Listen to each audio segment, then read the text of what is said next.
Hey, everybody, good morning and welcome back. If you happen to be tuning in live via that 80s Wrestling the Podcast YouTube page, jump into the comment section, click the link to get on the air with us. Before joining, remember, turn that camera off, audio callers only, use headphones if possible, and mute the YouTube live stream before entering our backstage area. That prevents an echo from occurring. And once you're in that backstage area, you can still follow and participate in the YouTube comments by clicking the comment section inside the studio app. Don't forget to follow the YouTube page, hit the notification bell to stay up to date on show topics, special guests, and all that good stuff.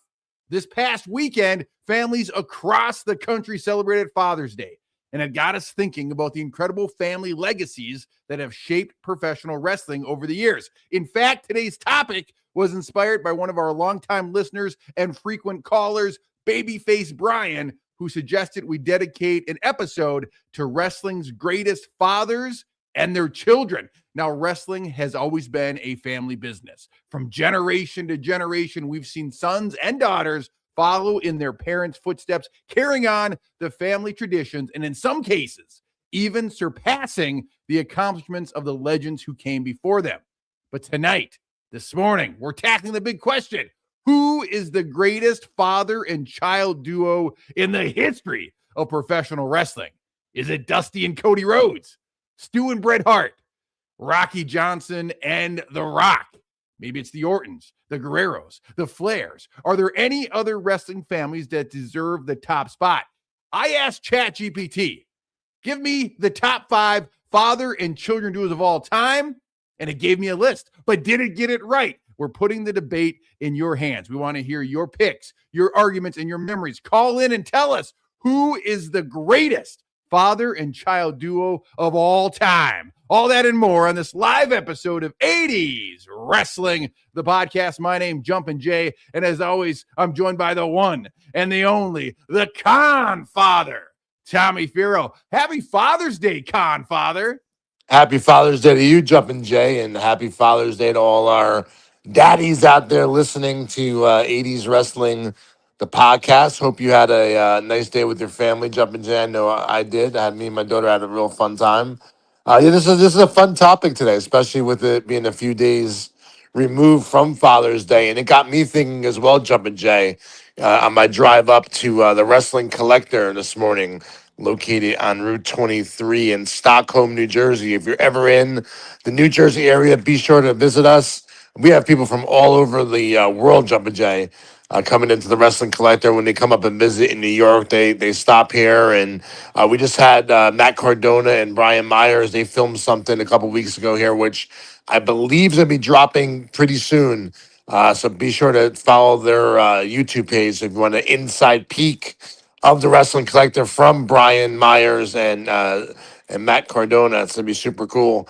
But yeah, it got me thinking about the father and not only son but daughters as well, because obviously Ric Flair and Charlotte Flair are gonna be right at the tippity top of this discussion today, I'm sure. And it's funny that you said Dusty and Cody and not Dusty and Dustin, because I thought the same thing immediately, and that's taking nothing away from Dustin Rhodes, who has had an absolutely phenomenal career. And also, we us being 80s kids, it's funny that we would say Dusty and Cody because we were brought up on Dusty and Dustin as far back, if you didn't watch WCW, or you remember him from his brief short run in WWF. I remember the big Royal Rumble tag team match with Dusty and Dustin against DiBiase and Virgil. So we're accustomed to saying Dusty and Dustin, but you just said Dusty and Cody, and so did I. And on the ride up this morning, I'm thinking about all these different combos and all these different, uh, you know, and there's so many. I mean, there's IRS and Bray Wyatt. There's Sika and Roman Reigns. I mean, the list goes on and on. The Von Erichs. I mean, there's so much history, but it's going to be hard, in my opinion, to knock off that Dusty Cody duo. In my opinion, I'm going to wait for the finish for me first, but I point first, and I'd love to listen to everyone's opinions and thoughts on it afterwards. It's hard not to go with Dusty and Cody as obviously if you're not including Vince Senior and Vince Junior, that if it's just wrestlers, I think it's gonna be hard to knock them out of that spot only because Dusty had such a huge career, one of the biggest names ever in our industry, and Cody right now, which he just was on, I just did an interview and admitted that he's the face of the WWE. He was trying to avoid the question at first.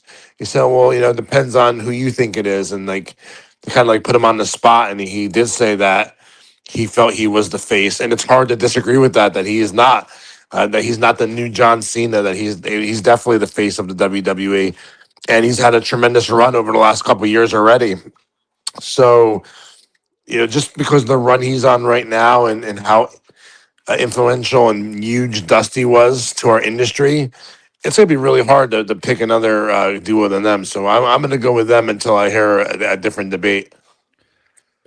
I did ask ChatGPT and it gave me a list. I'm going to put that on the screen and I'm going to read through it here in a minute. But because you brought up the Rhodes and you pointed out that we said Cody and Dusty and not Dustin and Dusty, here's my question to you. I think 10 years ago, if you'd asked this question, be laughed at because Goldust had a tremendous run. But do you think it's fair to say at this point, 2026, that Cody Rhodes' career has surpassed his older brother Dustin's? Yes, no disrespect, but it's what he says he is, right? The QB1, and unfortunately, not that Dustin doesn't have the ability or the knowledge or the work horsemanship, which I know he does, to be the QB1.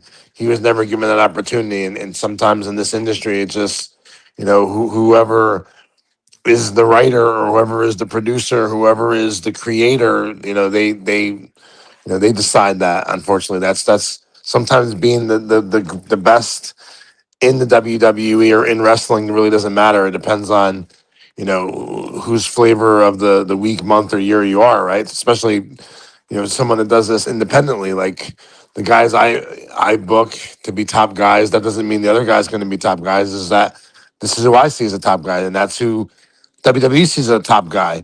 And he is doing a tremendous job. He's doing everything right.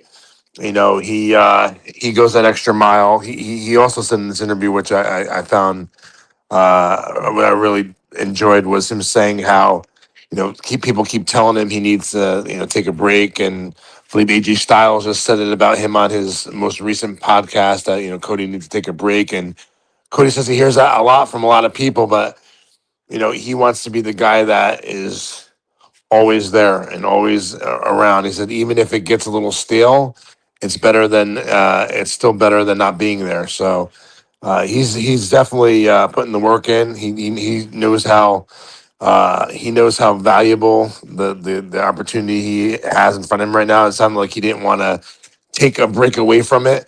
He said that he wasn't interested in wrestling when he was, believe he's 41 now. And they asked him in 10 years, will you see yourself wrestling? And he said no. And he said 5 years is probably a better, more realistic goal. So the guy already has aspirations, to do this nonstop for the next 5 years. So I mean, the guy puts in the work, and he reminds a lot of people of how John Cena did it, right? No, he absolutely does. And I think maybe the next question would be, in your mind, has Cody surpassed Dusty in the business, or do you think he will ever, no matter what he accomplishes in those next 5 years, do you think Cody will ever surpass his dad?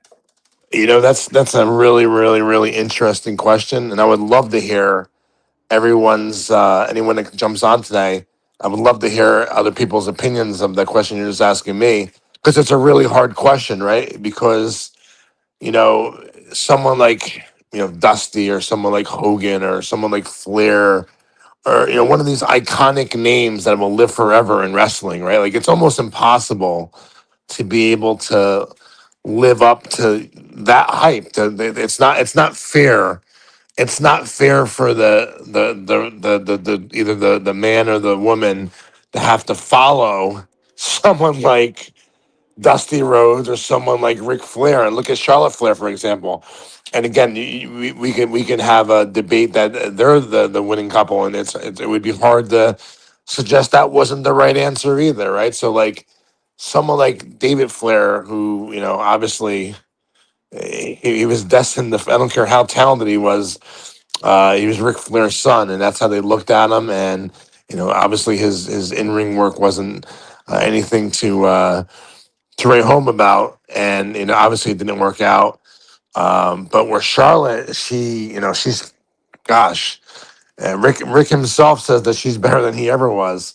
I don't maybe in ring work wise, perhaps, but I mean it's hard to be put in that spot. So to answer your question about Dusty, man, so he has he's such an iconic, legendary figure in this business. So important behind the scenes of it, the history of it.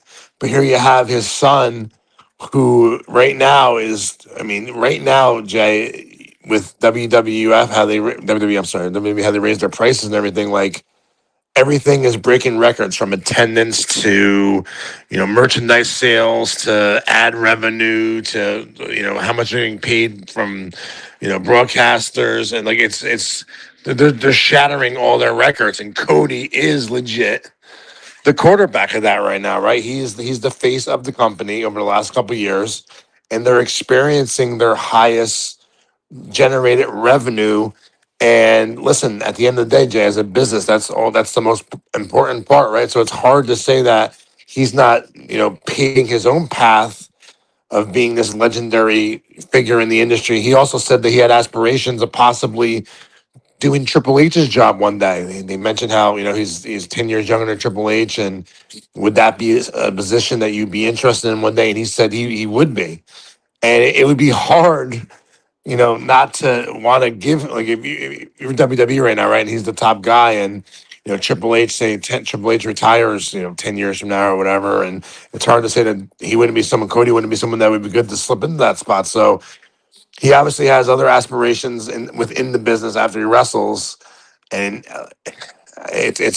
listen, he might have a more legendary career than his father, but the answer right now is, and it's a tough answer, would be to be continued or to be determined, because Cody's run is far from over, and his contributions to the business are far from over.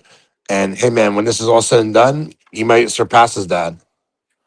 It'll be interesting to see for sure. If you ask somebody younger than us, somebody less familiar with Dusty's career, they probably would say Cody already has, but we know the impact that his father Dusty had on the business. So that'll be an interesting discussion. We And got some listen, people. hey, he listen, and you never know. We haven't seen the statistics as far as generated revenue. He might be ahead of his dad already as far as drawing money, just because of the reasons we said right now. Because over the last couple of years was their biggest profits ever, and Cody is front and center for all that. So listen, you'd have to do the numbers and all that stuff, but it wouldn't be if you said 5 years ago about Dusty and Cody, people would be rolling their eyes and even ask that question. But I don't think anyone would be rolling their eyes right now. Oh, I think Cody is on one of the all-time greatest runs right now in popularity and like you said, attention on the business, revenue generating, and so it'll be interesting to see when his career ends how it stacks up to his dad's. Here's what ChatGPT said, Tommy, and then we're going to jump into the Wrestling Collector Slam line. But according to ChatGPT, the top 5 father and child duos are number 1, Dusty and Cody Rhodes; number 2, Stu and Bret Hart. In the 3rd spot, they put Dwayne "The Rock" Johnson and his dad, Rocky Johnson. In the 4th spot, the Ortons, Cowboy Bob and Randy. And then that 5th spot, they put the Guerreros, Eddie and his dad, Gory. So according to ChatGPT, those are the top 5. An honorable mention was Charlotte and Ric Flair, but I'm a little shocked that Charlotte and Flair That's eye rolling that Charlotte and Ric Flair are not in the top 5. I think so too. That got an honorable mention. So that's according to ChatGPT, based on popularity, career accomplishment, title wins, and overall impact. those are the top 5. We're going to jump into the slam line, brother. We're going to see what the listeners have to say. Who is the greatest father and child duo of all time? And up first on the Wrestling Collector Slam line, it's time to hear a voice that we haven't heard in a while, but I'm happy to have it back in the airways. It's time for Professor Matt. Matt, good morning, sir. Good morning, gentlemen, and happy Father's Day to both of you. Belated, I suppose, but happy Father's Day to both of you. Thank you, sir. And I am so thrilled that you figured out this new program we're running with. It's good to hear you back on the air.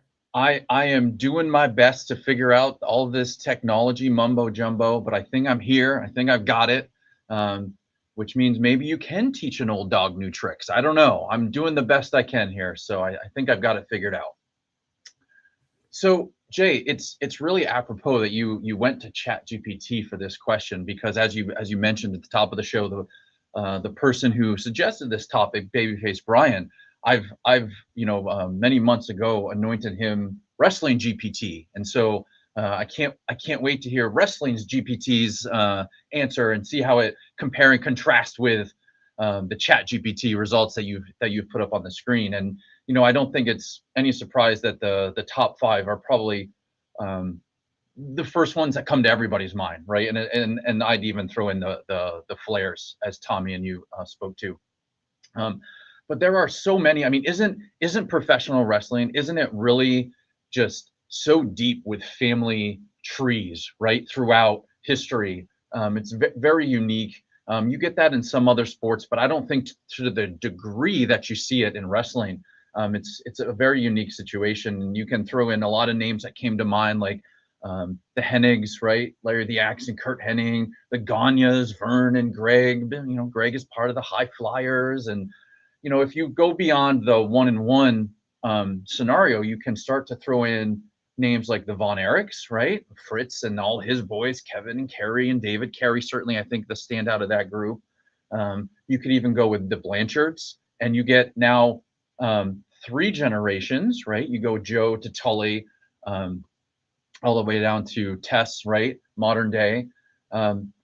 And all of those are great names, and there's a lot of meat on the bone for discussion there. And then, of course, the Harts can be thrown into this equation, and then you get a lot wider when you talk about the Harts, right? You obviously have Stu, was a great wrestler in his own right, and then his children. That just goes way beyond the time I can talk about, but Bret and Owen and all the brothers and sisters and in-laws and cousins and whatever. And Tommy, you sort of said something quickly off the top about the McMahons, and if we're counting them and if we're not. And I sort of, in my head, as I was thinking about this topic, I definitely included them. And I said, oh geez, Vince had a number of matches. Is he, he's even been champion, right? Is he the quintessential wrestler? No, but boy, he had some good matches, and Shane had some bangers, especially with Kurt Angle, and Steph has done a number of matches. So I thought that they deserved at least a mention. For sure. If I've got to boil it down to one, I mean, to me, it's Angelo and Lanny, the Poffos. And they had a little brother too. They had another brother in there who could be included, but the Poffos to me are, I obviously a little bit of sarcasm here, but Randy and Lanny and Angelo Poffo is, go back to the Outlaw promotion in Memphis and the angle and the feud with Lawler, and of course Randy's career. And I definitely am biased. I can admit that. I'm a huge Savage Mark. And if I got to be put on the spot, is there the number of championships and the reigns and the lineage and all that as others? No. I might have to say the Flair lineage is the best, but I don't know. The Poffos from start to finish, that's my pick. I'm sticking to it. That's what I got, Jay. The Poffos, not even an honorable mention according to ChatGPT. But as a Savage fan, I should expect nothing less from the professor. Well, and we'll see what Wrestling GPT has to say. I can't wait to hear from him and everybody else. I think there's so many great families in the lineage, and this business is so unique with that there's a lot of great conversation to be had. But I'm staking my claim to the Poffos for my reasons, and I'm sticking to it. Fair enough, brother. Well, it's great to hear your take this morning. Thank you for tuning in. Appreciate it. Always love to call in. Can't wait to hear the rest of the callers, and have a great rest of your day, everybody. Matt from Boston, ladies and gentlemen, the professor. Tommy, let me ask you this. When it comes to picking a great duo, obviously Randy, his career far exceeded his dad's. To Sure. be considered a great duo, do you think both the father and the child have to have a great career? Or what do you think about that pick about the Paffos? Not many people know Angelo. Everybody knows Randy. Yeah, no disrespect to Angelo Poffo, and you know that I'm a huge Macho Man guy too. They wouldn't make the top five for me because no disrespect to Angelo, but he had a significant amount less of national exposure and fame than a lot of other people that are on the father son list. So for that reason alone, even though Savage was one of the top five possibly of all time, his dad wasn't. So whereas in my opinion, when I'm judging stuff and weighing stuff in, Cody and Dusty, man, they both carry a lot of weight. So yeah, so obviously they're up there, but I wouldn't put them in the top five. Let How me about ask how you this. about you? How about you? No, they didn't even. I didn't even have a graphic prepared for them, so I feel a little ashamed of myself for not even thinking that they will be brought into this conversation. But I didn't even include them in my graphics this morning because I didn't even think about Angela Poffa, to be honest, and maybe shame on me for that. But Yeah. you brought up Vince Senior and Vince Junior. Matt brought up Vince and Shane and Vince and Stephanie. In your opinion, if you had to put Vince McMahon into this category, would you put him with Senior? Would you put him with Stephanie? Or would you put him with Shane if you could only pick one person to partner him with? I put him with his dad only because of the story behind there, where his dad was, more regional, and Junior took it worldwide, and he bought his father's company from him and turned it into a $1 billion operation. So it's hard to stray away from that story, no matter how entertaining and exciting Shane was. Would you put Shane above Stephanie? If you had to pick Vince Jr. as the father, which child would you pair him with? Oh man, I don't. That's a really tough question because Shane kind of comes and goes, whereas Stephanie's been kind of more there longer than him. I don't know, man. That's a really tough question. Um, Man, because I mean, Shane had some really big moments in matches, and Stephanie is fantastic on the microphone, and she did that whole thing with Triple H and marrying him, and she was GM in the past. That's a really, really flip 'em kind of question, if you ask me. If you put me on the spot, man, I might have to say Stephanie. I would go Stephanie as well. I think that's a great choice. But yeah, it is a tough flip of the coin, like you said, because they both contributed to the business. But I think Stephanie maybe had a bigger impact than Shane did. Look, we're talking all about fathers, children, and professional wrestling. Call in and let us know who you think the greatest of all time is. Up next on the Wrestling Collector Slam line, it's the gentleman who suggested the topic. It's time to fly out to the always sunny Chico, California, and check in with Babyface Brian. Brian, good morning, brother. Good morning, gentlemen. Happy Father's Day to both of you. Good morning. Thank you. Thank you, and thank you for suggesting this topic. Great discussion so far. Professor Matt said you are wrestling GPT, and he'd like to know what you think about chat's top five, or who is your top 3, 2, 1 as far as father-child duos in wrestling. Well, man, there's so many that came just before I got to see them that I can't speak.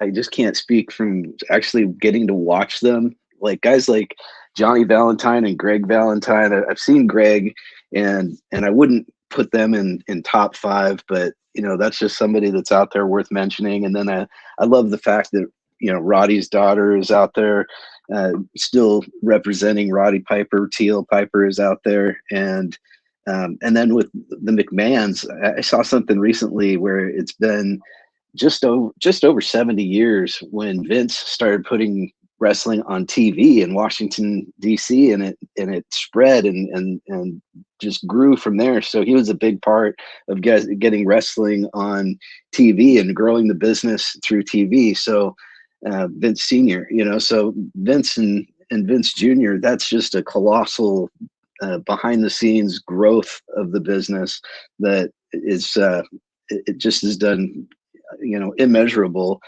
stuff for the business. But the promoter son stuff, Vern Gagne was such a big deal. Greg not so much, but all these promoters whose kids went into it, even Iron Mike and Ted DiBiase, guys that I didn't see his dad, but it's just amazing how many people got into this business because of their fathers. So super cool. I mean, Tommy, your own daughter sang the national anthem at one of your events. So I mean, you've done more conventions for anybody out there over the last 30 plus years since you were 16 years old. I'll ask you, is it something where if your daughter wants to become a pro wrestler and jump into ISPW and go from there, is that something you'd encourage, or would you want her to stay away from it? If it was as far as wrestling, I would say stay far away from it. If she was interested in the promoting aspect of it, or running the businesses or whatever, I would be all for that. But getting in the ring and wrestling, I would strongly advise against it. Very cool. And your argument for Cody and Dusty, when I first thought about this, I wasn't even thinking of father-daughter. I was just thinking father-son. And I'm like, well, why aren't we including the daughters? So I said, yeah, we got to include daughters too. And when I started thinking about that, at first, like Cody and Dusty, they were number one in my book. And as far as people that we got to see, I remember watching Sika and seeing Roman Reigns. And I'd have an argument for Roman, as big as he is, maybe still being on par or ahead of Cody at this point, even though Cody's the main guy. I still have an argument that Roman's a bigger star. Oh, sure.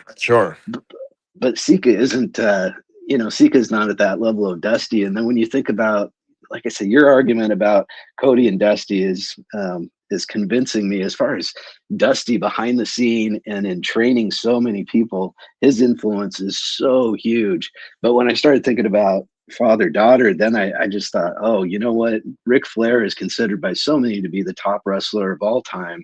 And then his daughter is arguably right there for the top female performer of all time. So I was convinced before we started the show that I was going to say Ric Flair and Charlotte Flair, and that those two just being arguably the biggest on each side, the biggest male performer of all time in wrestling and the biggest female performer of all time. That was my answer. And then your arguments for Cody and Dusty just had me like, oh, geez, I'm flip-flopping back and forth between those two. And so for me, it's like 1A and 1B with Cody and Dusty and Flair and Charlotte, and how appropriate that Ric Flair and Dusty Rhodes, who carried the NWA/WCW through the 80s, that those are those two that had such a magnificent feud and were their top opponents against each other in 80s on this 80s Wrestling the Podcast YouTube channel. How appropriate that those are the two pairs that we've got, right up there at the top of the list. So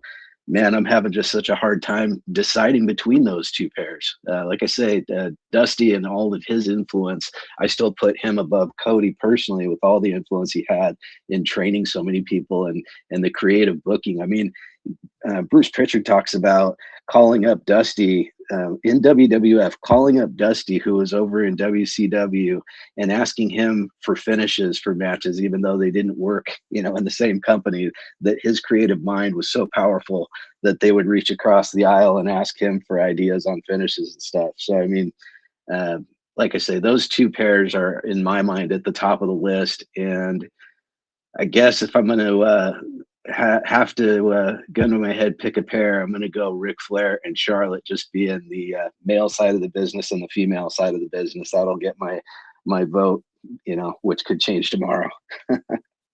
I think that's a great rationale behind it, because arguably Ric Flair, the greatest wrestler of all time, arguably Charlotte Flair, the greatest female wrestler of all time. And so it's hard to have another father-child duo beat the Flairs.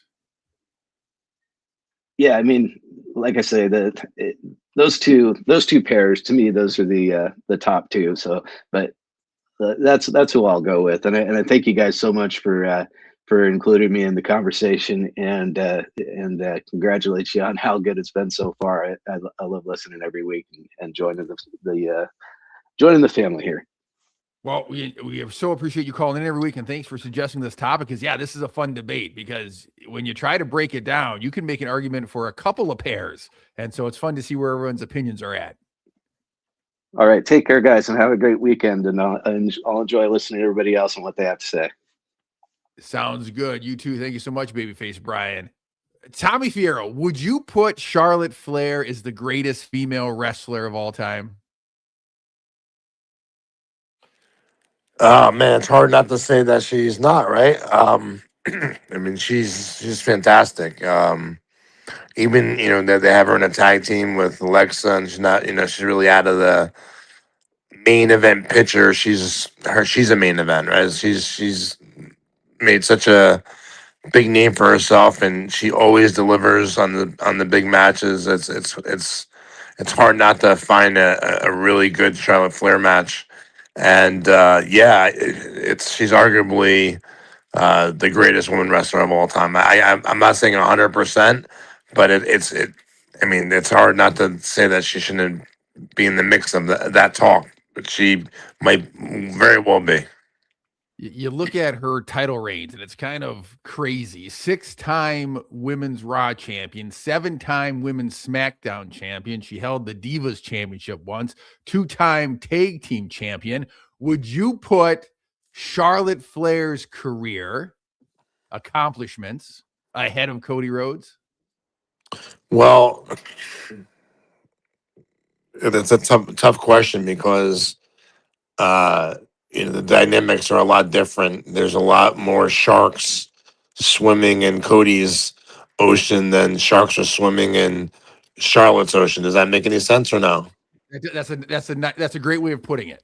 As far as like you know other ones that are right there at the tippity top that are hungry that want that spot, whether that be Roman, who is he might very well much be bigger than Cody, Jey Uso, CM Punk.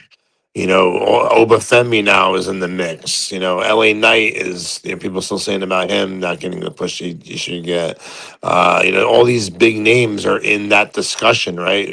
As far as the girls go, it's hard to say that Rhea Ripley is just as over as any guy is in that company.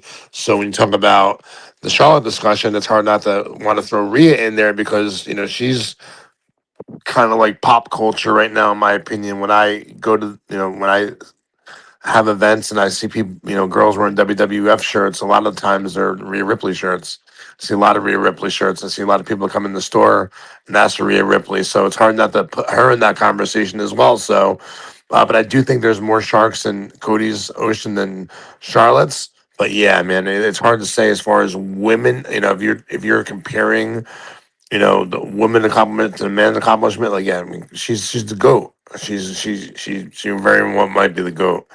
And yeah, and it's a really I believe you said 1A and 1B. It's kind of hard not to want to. It is if you really think about it. You think about how celebrated Charlotte was, her career, all those compliments you just said, and then also Flair's career was just as legendary as Dusty's career. I mean, those guys, help make each other. So it's a strong point. 1A, 1B for sure.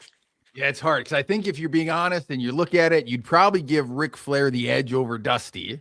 And then looking at Charlotte and Cody, if you're inclined to give the edge to Charlotte for her so many title reigns and what she's done for the women's industry, then you got to put the Flairs above the Rhodes. But like you said, it's 1A, it's 1B, it's so close.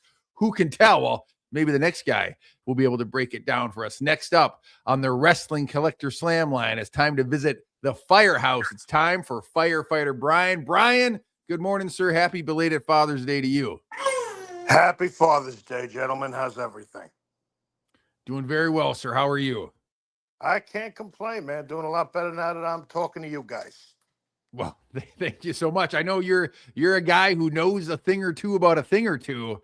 Yeah, I need you to weigh in on the Rhodes versus the Flairs, and I need you to give me your top father-child duo. But knows a thing or two about a thing or two. My wife's gonna love that one. Okay. So you want my the Flairs and the Rhodes. Oh God. But listen, I don't.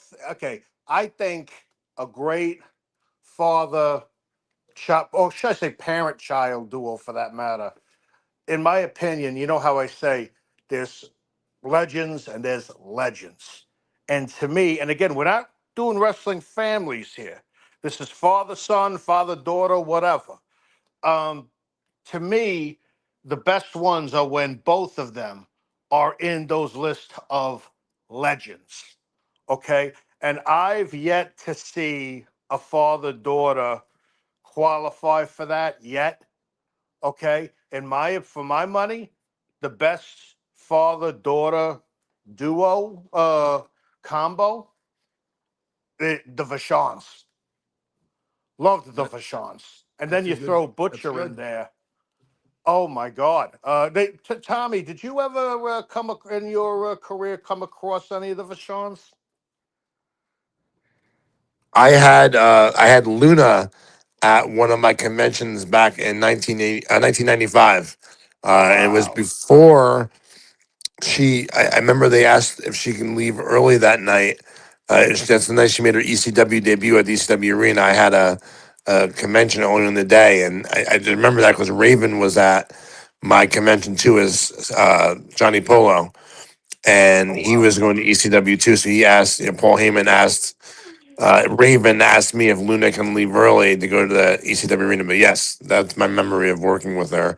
Yeah, she was super cool from what I remember. Yeah, I heard nothing but good things about all three of them. And yeah, I mean, listen, and Mad Dog is a legend. He's in every wrestling Hall of Fame there is. Extremely influential. Luna, very good female wrestler, who just was never in the right. So in my opinion, father daughter, the Vachons, in my opinion. And again, I'm going by creative, not money drawing or anything like that. Just who I enjoyed watching. And Charlotte Flair, greatest female wrestler ever. No, no, not even close. At least not right now. In my opinion, I mean, if you really want to get technical, best female wrestler has to be Manami Toyota. But as far as this continent coming out of this country, Medusa Maselli is the best female wrestler I've seen to come out of this continent. So that would be my those would be my picks right there. As far as families go, okay, like I said, there's legends and there's legends, and my five father sons, they all consist of guys that are on that list of legends. They're in every wrestling Hall of Fame there is. Okay, my number five, I'll just zip right through them. Number five, I'm going to say the Guerreros, Gory and Eddie. Okay, Eddie, here's an interesting question. If Eddie didn't die so prematurely, so soon, didn't leave us so early and so suddenly, would he be held in the esteem that he's held in right now? Eh, you Good don't know what question, he. right? Good Well, question, right? it is because yeah, we remember him in in a state of remembrance. Yeah, you hold him up higher because we lost him too soon. But if he stuck around, who knows what else he'd go on to accomplish? He might still be wrestling, similar to Rey Mysterio. Who Right. knows? Right. I mean, don't get me wrong. I think he'd still be in every Hall of Fame there is and still would be a wrestling legend and one of the best of all time. But I just don't know if he would be, mentioned as much as he is, but great wrestler though. And, God bless him wherever he is. And Gory, unfortunately, a lot of today's fans have no idea who Gory is. Gory did so much for Texas wrestling, was a promoter, brought Mexican wrestling into the United States. So that's my number five. Number four, another Mexican father son duo. And it's not the Mysterios. We haven't talked about them yet. But and I rank them low because, in this part of the world, not too many know either one of them. And that's El Santo and El Hijo del Santo. And I think it's important to note them because El Santo is the Hulk Hogan, the gorgeous George of Mexican wrestling. I mean, you ask anybody, he's as well known in Mexico as Babe Ruth is in the United States. Okay, he is that big. And that was, having to follow in his footsteps was just as difficult for any wrestler with a famous wrestling father. And El Hijo del Santo somehow pulled that off. My number three is going to be the McMahons, Vince Sr., Vince Jr., both extremely influential, but in their own ways. And that's what makes it more creative and more impressive. Number two, Bret and Stu, extremely influential. But Bret changed the way we looked at the main event heavyweight title picture. It was all, big guys, muscular guys, guys with a lot of charisma, mic work. Bret showed that charisma works in different ways and brought more wrestling to the main event and to the title. And you know what? And my number one, he had two sons that he's in every wrestling Hall of Fame there is, and both his boys are in every wrestling Hall of Fame. And I don't think they've been mentioned yet. The Funks, Dory Sr., Dory Jr., and Terry. So, but again, I mean, you could debate the ranking all day, but those are my top five father-son duos. That's a great list, Firefighter Brian. Some of them out of the box, other people aren't going to think about, but that's a great list. Absolutely, absolutely, and yet we haven't brought up the Mysterios yet. Who knows where Dominic will be years from now? I think Dominic's got the potential to be one of the all-time heels. I think he's so entertaining. Now, when he first came to WWE, I was laughing at him. I didn't think he had what it takes. I thought, he used his last name to get his position. But since turning heel, he's really proven himself. He listen, he really has, and he's really turned, But I mean, listen, when he was a baby face, he impressed me in the ring. But we still had memories from that god awful feud with Ray and Eddie about custody of Dom, Dom on a pole or whatever the hell it was. We still have a bad taste in our mouth from that, and luckily they were able to turn it to a way to make it work, and it's been one of the a father-son match at WrestleMania. It's been big, so they're definitely up there. But of course, it's also fun to talk about Bruno and David Sammartino, Ric Flair and David Flair, Ricky Steamboat and Ricky Jr. Yeah, the other side of the coin. The other side, Bill Watts and Eric Watts. So we could go on and on and on about this. So it was a good topic and good discussion. Well, thank you for weighing in as always, brother. We appreciate it.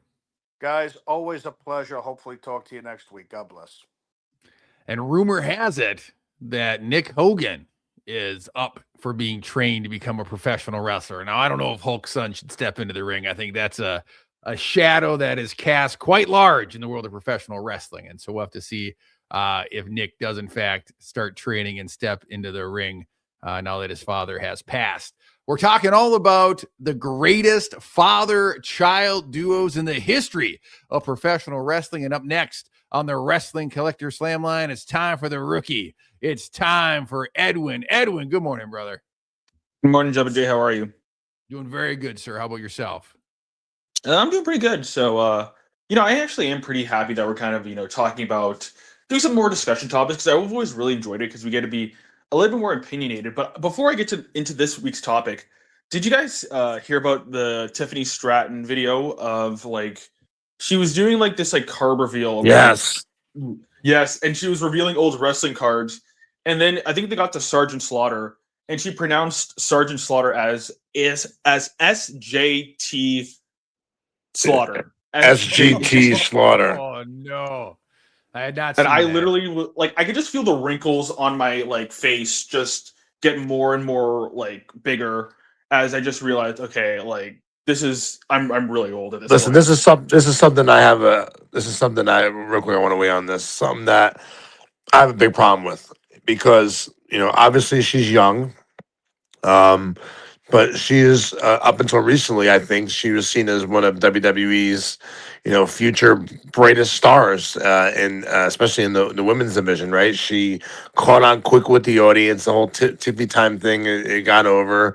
They put the brakes to her a little bit. but she's still a featured act in the company. And someone like Sergeant Slaughter was one of the all-time greatest of all time. You have to know who Sergeant Slaughter is. I don't care that you're 23 years old. When this is your full-time job, you go back and you learn the history of it. And Sergeant Slaughter, not only is he a household name for wrestling, but he's a household name in general because of him being on G.I. Joe. And he just, he's one of those names that everybody that is involved in the wrestling business should know. And the fact that she didn't know who that was, because if she did, she would have said Sergeant Slaughter, not SGT Slaughter. So, yeah, it was very embarrassing. And probably definitely, she's probably extremely embarrassed. I saw that video Yeah. being shared everywhere on Twitter. But yeah, it's sad, man. People, if you're serious about your craft and want to be the best, you got to know who the best were that came a long time before you. And Sergeant Yeah. Slaughter is one of those names that everyone, if you're in this wrestling business and you don't know who Sergeant Slaughter is, there's a real problem.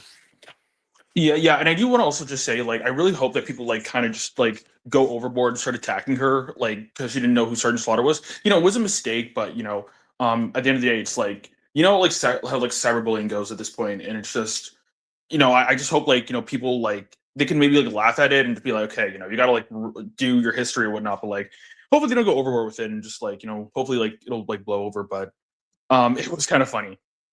But back to today's topic, which was kind of like the all-time great like parent-child duos. I do think that the Funks, like I know Firefighter just went through like every like family, but I do think that the Funks, because Dory Sr. was not just NWA champion, but both his sons were NWA champions. So Dory Funk Jr. was the NWA champion in the 70s, as well as Terry Funk. So you're talking about like just decades of just being like a world champion, and I think that's the only family that can actually like say that they had a father and a son, multiple children hold big like championships.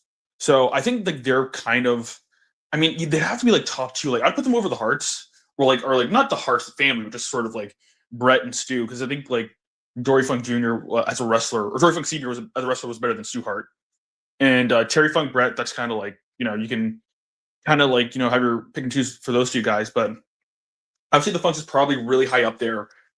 And then I would really like the Guerreros too. Gory Guerrero, I didn't say this last time because we did like a wrestling families episode. I didn't know this until later on, but Gory Guerrero started wrestling in the 1930s, like early 1930s. And think about Eddie, who's his son, and Chavo, like they were wrestling, into the 2010s. So we're talking about almost 80 years between a father and a son in the wrestling industry. So I mean, they have to be up there as well. What do you guys think? I think the 1930s seems like so long ago. That's a crazy statistic. Yeah, when I found that out, I was like, wait, you're telling me like he was basically wrestling like literally after like the First World War? It's just like I didn't even know how far wrestling goes. Like, was it a shoot back then? Like how did it even work? But I think that a lot of like these wrestlers, they came from wrestling families, but that also did give them a bit of a kind of foot in the door, because if you know about wrestling in the olden days, it was really behind closed doors.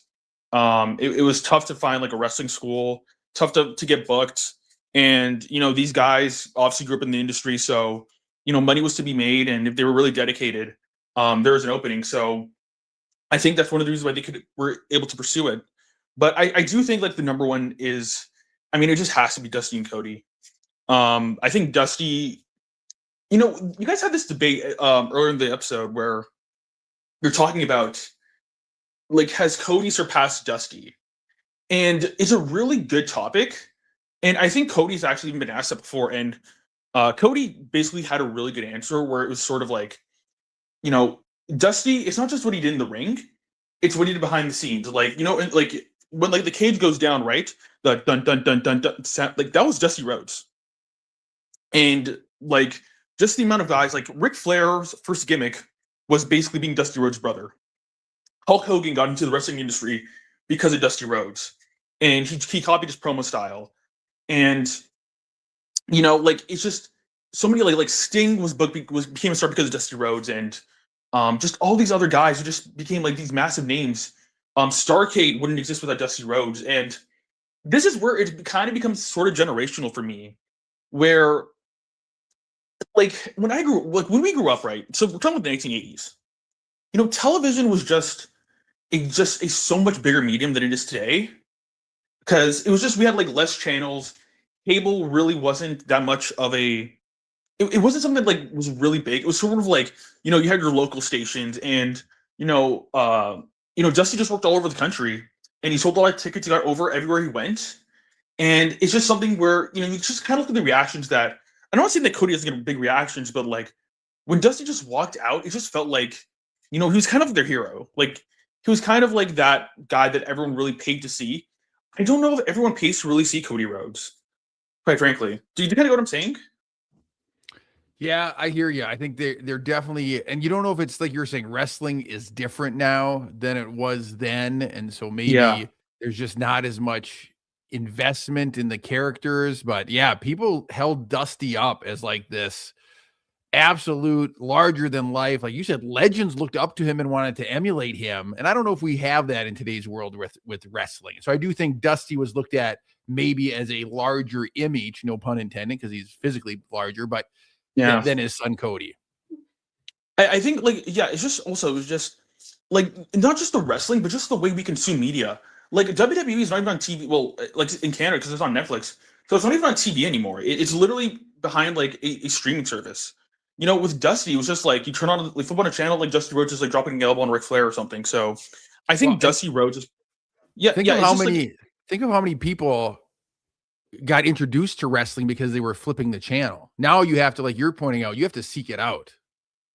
Yeah, it's just, and that's just, it's not just like, like wrestling. It's just like TV. Like look at the NBA. It's just, you got to like find it, like pay like $1 million like streaming service just to watch like a regular basketball game. It's like, it's so much different than it was back then. And I think with that, that's why a lot of, you don't really have these like big cultural figures anymore. Like wrestling with like Hulk Hogan, everyone knew who he was because he was on like NBC or whatever, and like all these like big TV shows. Like sometimes in the chat we just like kind of just joke around about like all these shows we used to watch, and it's just because it's just that era that we watched. It's not just 80s wrestling; it's just like the 80s in general, and like what we were watching and what we were wearing, and just the lifestyle. It's one of those things where it's just completely different than it is today. But and I know I'm kind of getting off topic, but I just think it's sort of that reason why I just feel like Dusty Rhodes is sort of like it'll be hard. Even Cody can have the most amazing career. It's going to be hard because Dusty Rhodes was just like so foundational, and it was just an era where we consumed our wrestling and our media and our entertainment much different than it is today. So, but I'm going to go with Cody and Dusty as the number one. It's not a bad pick, and like I said earlier, for our generation, it's going to be tough to pass Dusty Rhodes. For my son's generation, Cody probably already has. That's just how time works. And so definitely. I think you talking about cable TV and the NBA and stuff makes you want to do a whole episode about just sitting around complaining about how life was better in the 80s. Because I agree. That'd be a great episode. Just how like old guys complaining about that's right. Like grumpy stuff. Yeah. All right, definitely. Edwin. Thank you so much, brother. All right, brother. Take care. All right. A lot of great points being brought up about the Rhodes family and what they mean to the business, especially what Dusty did, not just inside the ring, but outside the ring, that helped shape the current product and lay the foundation so that his son could be on the story that he's on. We're going to keep this conversation rolling. Two other people waiting in the wings. Up next on the Wrestling Collector timeline, it's time for Rick from Canada. Rick, good morning, brother. Good morning, guys. How you doing today? So good, brother. How are you? Oh, not too bad. I hadn't had a chance to call in on the new one, so a lot of this was me trying to test drive this new app, and Professor has been giving me some tips to move over to StreamYard and turn off the YouTube so I didn't get the feedback. But yeah, sounds like it's working great. Well, it took Matt 6 weeks to get over here, so I'm glad he's the one giving you advice. I think it's taken, and coincidentally, it's taken me 6 weeks. So I must have been waiting for Matt to figure it out before he told me how to do it. We're glad you made it. Well, it's funny because there were some comments about us grumbling about new technologies, and the comment that you just made with the rookie there about sitting around complaining about new things and how the 80s were better. And I thought to myself, I put in the chat there, I kind of think that's kind of what we do anyway. The whole purpose of this chat is to talk about how good the old days were. But anyway, yeah, real quick, because I know we're running long here and a lot of things have already been said. I had a similar thought about, I thought about Randy Savage, for instance, and a lot of what we talked about too. Like, I also don't know anything about Angelo Poffo, so I know he was a wrestler, but I have no reference for how good he was or not. So it was difficult for me to put those up in that level because I don't have the information. Early on, I was going with The Rock and Rocky Johnson, only because I know how big The Rock was, and Rocky was quite established as well. So just the stardom of The Rock almost carried two of them together, but I also didn't think that was really fair. So I kind of narrowed it down to two, and we've talked about these. I mean, it's hard to argue with the Rhodes, Dusty with his legacy, and even though I'm not familiar with the new product, I am familiar enough to know Cody, and that says a lot. Even me not following along, and some of it is through this forum as well. But even when you do turn it on, Cody Rhodes is very prominent. You see him on Netflix. When I'm flicking through other things, Cody is there. But I think I'm going to have to go a little bit to the Canadian side. Surprise, surprise, with Stu and Bret. I also don't remember Stu, and this might be recency bias because I have been reading Bret Hart's book, which is really good if you haven't read it. My Real Life in the Cartoon World of Wrestling. Fantastic book. So I might have bias from reading about Stu there and learning a bit more and becoming a bit more of a fan of Bret through reading that book. That I think I'm going to give it to the Harts. And I know we're not talking about families because we've talked about dynasties before, but I've really gained a new appreciation for them. And you did mention it, the brothers or the sons, but all the in-laws of Jim Neidhart and Davey Boy, and even how Dynamite Kid was kind of in that family. So quite a legacy there of, and all the training from Stu, of his influence on wrestling, I think, not to like Vince McMahon level of changing the business, but I think Stu Hart has very prominently changed the business. So I kind of give it to the Harts there. And I prepared a graphic for Jim the Anvil and Natalia Neidhart, but no one's really brought them up. What do you think? Where would you put them in the father-daughter category? Well, again, I don't know Natalia as well, only to know of her because I haven't watched the new product. And Jim, while I'm a fan, it's difficult because I wouldn't put Jim to the level of Dusty or Cody or Bret Hart or The Rock or Macho Man. So just because as much as I don't want to badmouth the Anvil because I'm a big fan, I just think, outside the Hart Foundation, he didn't really get a lot of, solo accolades, and I'm not as familiar with his daughter because I don't watch, so they wouldn't really be on my list because I don't want to call Jim a mid-carder because I don't think that's fair, but I just don't think, he wasn't a big solo star outside of the Hart Foundation, and I'm not familiar with Natalia as much. You could argue that Natty's, I think, in-ring accomplishments has surpassed her father, but her father will be forever iconic as part of the Hart Foundation. Oh, her father, I mean, and again, just reading this book about a lot of Jim Neidhart stuff, but yeah, he's so iconic. A lot, although he wasn't, championship, and I mean, we could go on about Jim Neidhart all day. I know he never was a champion outside of the tags and stuff. Just that, the goatee and the glasses and the laugh and the look. He's such a prominent figure of the 80s. Like, I don't know how you have the 80s. And even the Hart Foundation, as much as Bret's in-ring accomplishments were a big part of that team, Jim the Anvil, and I even think on the mic at the beginning when Bret was still a little bit shy. I know they had Jimmy and stuff, but I feel like the Anvil kind of carried the persona of the Hart Foundation a bit in the early days before Bret really got his confidence up. So, big fan of Jim Neidhart, just to be clear. But yeah, I don't know how high I would put them in this context.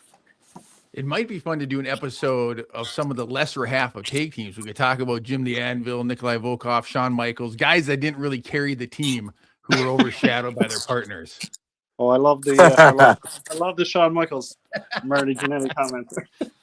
Rick, thank you so much for figuring out the IT, brother. We appreciate it. Yeah, thanks, guys. It's really nice to talk to you guys again. I'll try to make it more regularly. Take care. Awesome, All man. right. Thank you. Tommy, we got one guy waiting in the wings, and you better get ready because it is time for the world's most dangerous caller. It's time for Jason. Jason, good morning, brother. Good morning, guys.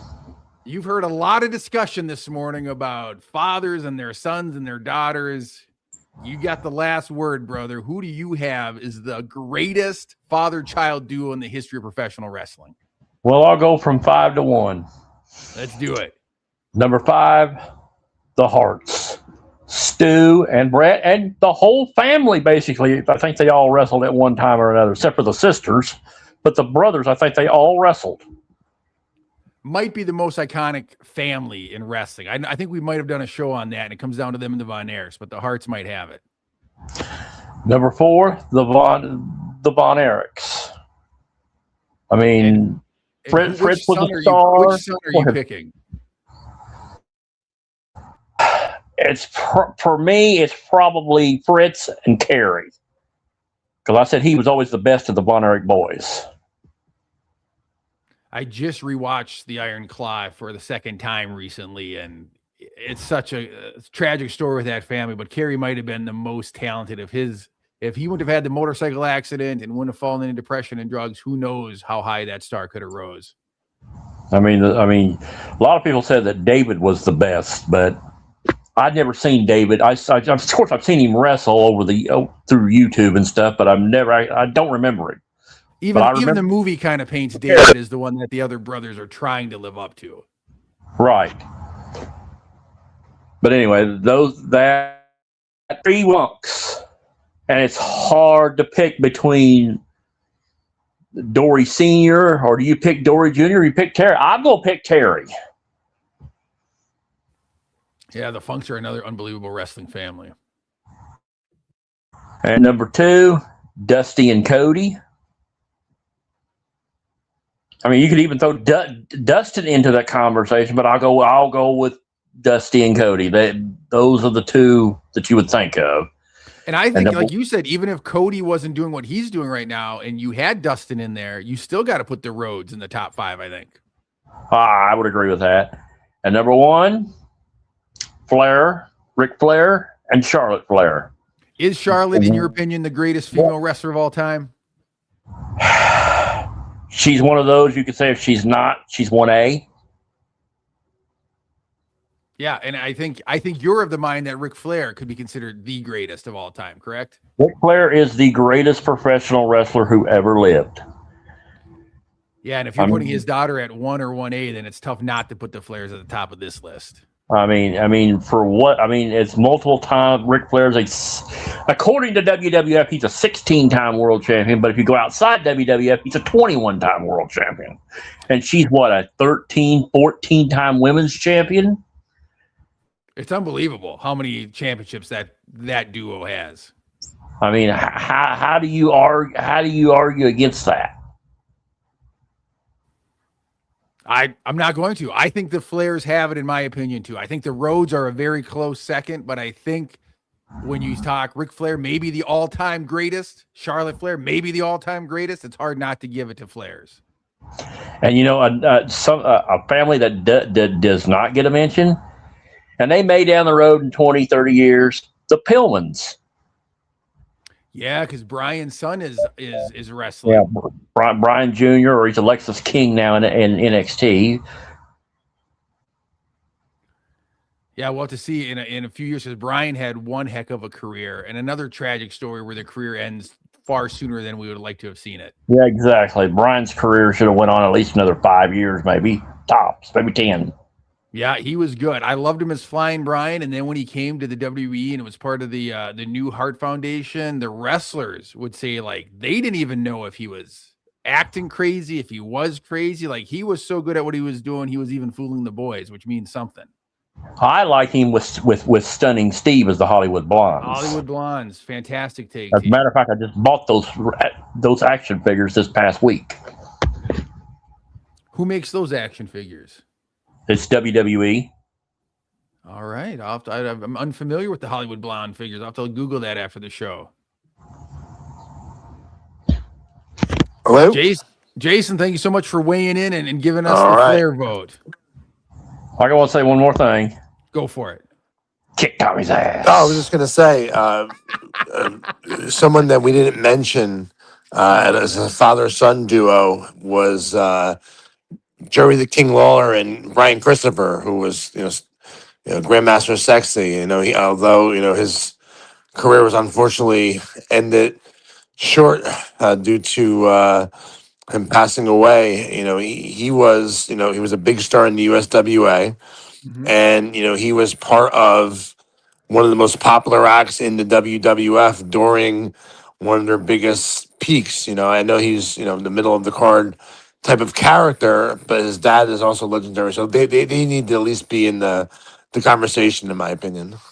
Yeah, and what's interesting is like WWE never really acknowledged that they were father and son, but thanks to the internet, we knew it. And yeah, they feuded outside of the WWE. I don't think they ever had a match inside the WWE, but another father-son duo that made it to the biggest company in the world. Hey, Tommy, speaking of fathers and sons, it's my understanding that you have a show coming up in Wildwood that has a father versus son match. Is that correct? Looks like Marcus Mathers versus Mark Angel. The emotional matchup comes full circle as Mark Angel spent years bringing his son to WWE events at the Wildwoods Convention Center. Now Marcus returns to that same building as a WWE contracted talent to face his father inside the squared circle. Let me put a widget up here on here. ISBW, so you can get tickets to Wildwood. That's the Legends of Wrestling night. You can see the graphic on the screen. We got Ted DiBiase, the Powers of Pain, Val Venus, Tony Atlas, and a host of others will be in attendance at Wildwood. But there is a father versus son matchup taking place in ISPW. What a great discussion today, talking about the greatest wrestling father and child duos. A lot of votes for the Rhodes, a lot of votes for the Flairs. Honorable mentions were the Harts, the McMahons. We heard about the Johnsons, the Guerreros. Nobody mentioned Rikishi and Jey Uso. Nobody mentioned Snuka and his daughter. And of course, coming up, maybe Braun Breaker and Rick Steiner will go down in history as some of the greatest father-son duos. The Hennings were brought up, but I had Mr. Perfect and his son, because they both held the IC title. Larry the Axe Henning, before my time, fantastic wrestler, great accomplishments. So the Henning family, another talented wrestling family. But in your opinion, did Chat GPT get it right or did it get it wrong? Who are the top 5 wrestling families, father, son, father, daughter, in the history of the wrestling business? According to us this morning, at least for now, it's Rick and Charlotte Flair. Thank you so much for joining us for another episode of 80s Wrestling, the podcast. Follow our YouTube page. Hit that notification bell to get alerted to upcoming topics and all that good stuff. As soon as Tommy and I know what we're talking about next week, we'll put it on there. If you've hit that bell, you'll get notified. Thanks again.